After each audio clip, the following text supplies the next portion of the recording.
Why the Warthog is so ugly. A story from East Africa. In the beginning, Warthog was a small but handsome beast. Unfortunately, he was also despised by all the other inhabitants of the savannah because he was vain and rude. Even Hare could not tolerate Warthog's superior attitude. One thing Warthog had learned from the start was how to make himself a comfortable home. These were usually old anteater holes, no longer required by the original owner, and with some alteration and enlarging, they were ideal. In this snug, comfortable home, he was safe from prowling hunters at night, and during the day he never ventured too far from safety. This retreat was needed quite frequently because Warthog's rudeness meant that he was often scurrying to safety. Bright and early one morning, Warthog was out enjoying a meal.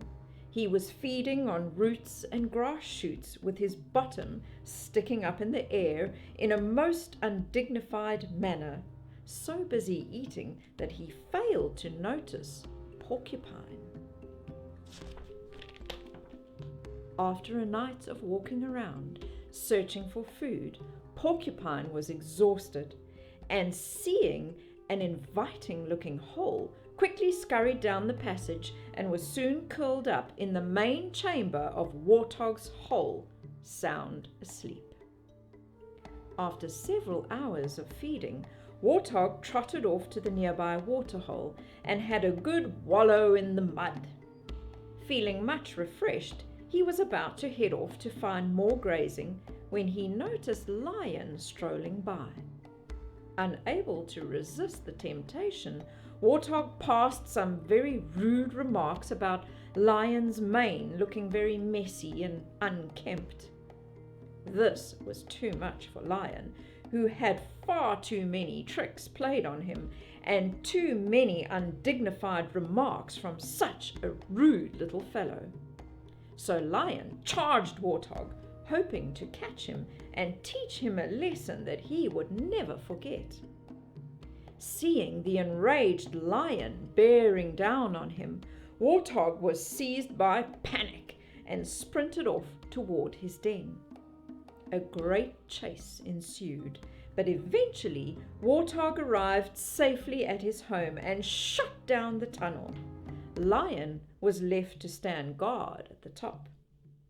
Meanwhile, Porcupine, who had been fast asleep, woke with a start, sure that some predator had found her down the hole and was coming to grab her.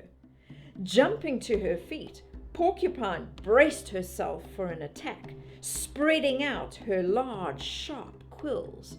Warthog, unable to stop, came bursting through into the chamber, straight into Porcupine.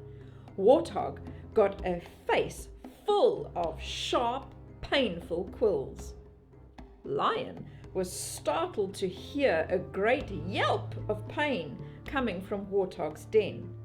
There was the sound of a considerable commotion from under the ground, and then Warthog shot out of the tunnel, screaming and howling in pain. He had a dozen or so quills sticking out of his cheeks, nose, and forehead, plus the signs of a great many more puncture holes. Lion saw and heard the obvious discomfort of Warthog and decided that he might have learned his lesson, and so left him to his pain. Warthog was most miserable, especially as none of the animals would help him pull out the quills, remembering how rude and vain he had been in the past. Warthog's face swelled up and was sore for a very long time. To this day, Warthog is covered in warts and bumps, and he is no longer handsome. Taught his lesson, he is now a humble animal who minds his own business. As if reminded of his painful experience, Warthog now enters his den backwards to protect his face from further damage. I don't think Warthog is that ugly. I think he's kind of cute.